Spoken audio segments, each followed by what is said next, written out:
Right, let's do some harmonising then. Let's do a little bit of harmonising first. And in a minute it would be good maybe to have you do, sorry, actually, is it more like to sing backing vocals, isn't it? It's a bit of both actually, but I know the definition of harmonising is different to backing vocals. Yeah.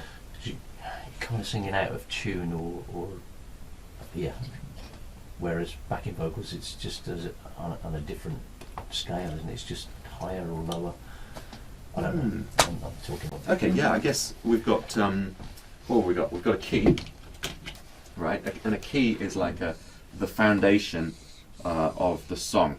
So let's write that down there. Like the key is the whole thing, and then we've got a scale, which goes like 1, 2, 3, 4, 5, 6, 7, 8.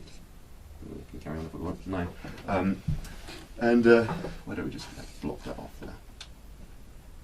No worries, I'm just making it up really. It's okay.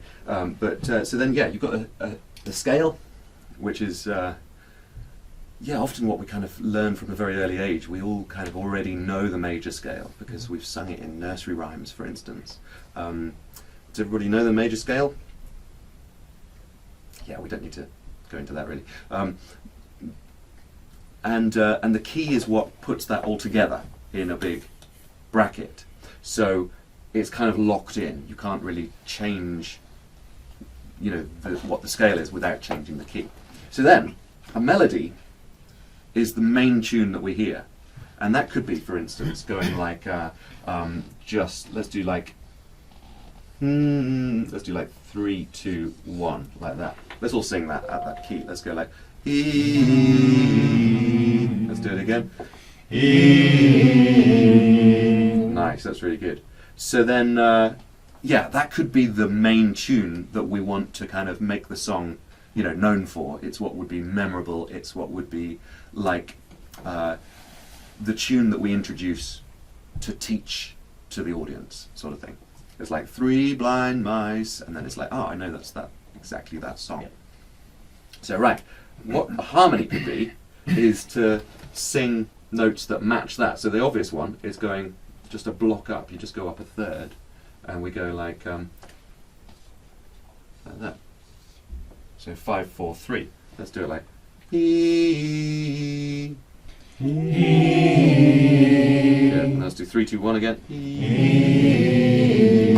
Good. Let's do 5, 4, 3. Yeah, nice one. So we've got now the tune for 3 blind mice over numbers. So the tune itself goes like 3, 2, 1, 3, 2, 1, 5, 4, 3, 5, 4, 3. So the second section there is actually a harmony already to the original idea. And if we sing them together, we are harmonizing. So let's have half the room singing 3, 2, 1, and half the room singing 5, 4, 3. E. And again. E. Good, one more time. E. Yeah, good. Did you find your note? Good. Yeah, good. Let's do it. Let's swap it over. I want to get this half of the room singing 3, 2, 1. Did we do that? 5, 4, 3. Good. Checking you're paying attention. So let's go. And this room singing 1, 2, 3. So can we start with 1, 2, 3 this side? Let's go like. It's the other way around, isn't it? 3, 2, 1. 3. E. Let's do a few of those. E. Nice. Let's add yours. E. Good. And again. E. Nice. One more time. E. Yeah, good. It's lower than you think there as well. So sometimes we kind of think, okay, I've got to harmonise, and we start pushing the notes up too high. So it's important to stay loud, but keeping it down onto the note, isn't it? Let's do that one more time. E. E. Let's have 5, 4, 3 this side. E. Nice. E. Great. One more time. E. Yeah, good. Feel good? I got it really last time.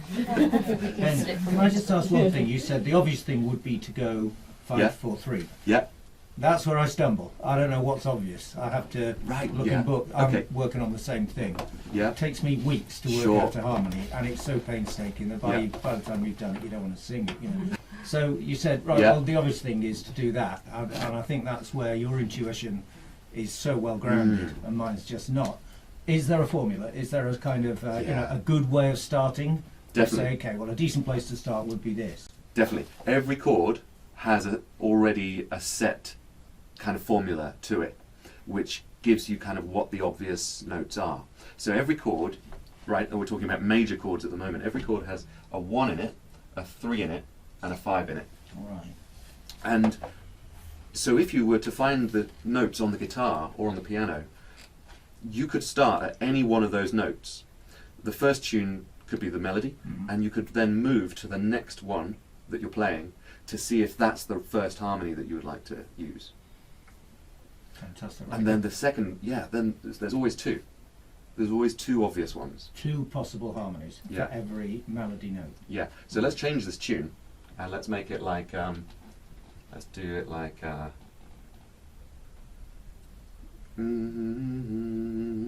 let's do it like, E, E. Yeah, let's just do it like that. So it's like 1, 2, 1, E, like that. E, E. Nice. E. Good. And let's add now the next one up, which is gonna, we'll sing the next one up, which is gonna be 3, 4, 3, like that. E. Nice. E. Right, let's sing the next one up. E. Good. Watch out, don't go too high, because sometimes you're thinking higher than you are. Always remember to sit it right back down again. Let's all do it. 5. E. E. That's great. E. Let's do 1. E. And again. E. Nice. Let's do 3. E. E. Let's do 5. E. E. Let's do 8.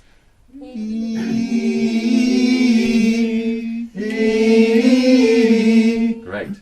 Right. So already we've got like, these are the obvious places that you would start for this chord. And we don't even know what the chord is. It doesn't really matter. It could be any chord in any place and in any key. But these are, most of the time you'll definitely get a 5. And the 3 is just something that you might experiment with. Does that help for? Very much so. Yeah. It's giving you a starting point. Great. And I guess that helps as well when you're harmonising in a lower tone as well. So if the melody was 3 4 3 4 5 or 3 4 3 Yeah. or 5 4 3, Yeah. you just bring it Yeah, down. definitely. So you can have a harmony underneath, underneath. Yeah. over, and also up here. We can do the same thing up there. Okay. The same thing down there. So that's a different scale, is it, or different key? No, it's the same scale and it's the same key, Okay. but the key repeats. So we count up to 7, and then 1 is 8. Yeah. So then that block goes there, Okay. and then it does it again, and the same in the opposite direction. So, like for instance, right, a classical orchestra, which might have a double bass on one side and like a piccolo flute on the other side. Basically, they've created the chords using these instruments that are just playing one note. Like the double bass would be right down here, and then the flute at the top, up there. Yeah. So if I'm playing that note, and then I'm like playing, let's play that one first, because that's the same note, 4 octaves higher. And if I turn the piccolo flute into the third, we're basically doing the 1 and the 3 over a big spectrum. And if I have something else doing like the 5 in the middle, which would be there, then it creates that major chord, but it's just inverted across the spectrum, which makes it really interesting to listen to. So it's octaves that change and nothing else. Yeah, that's all. Yeah. Let's make a tune. Or do you have a tune in mind? You were having to think then, weren't you? Yeah, I mean, I've brought a tune, but I don't want to jump in Yeah. because everybody was here well before me. That's okay. And just, Yeah, all right, that's all right. Yeah. okay, it'll be quick, but I mean, we're working on the same thing, so it's kind of Yeah, great. Yeah, we can do a bit of both. No worries.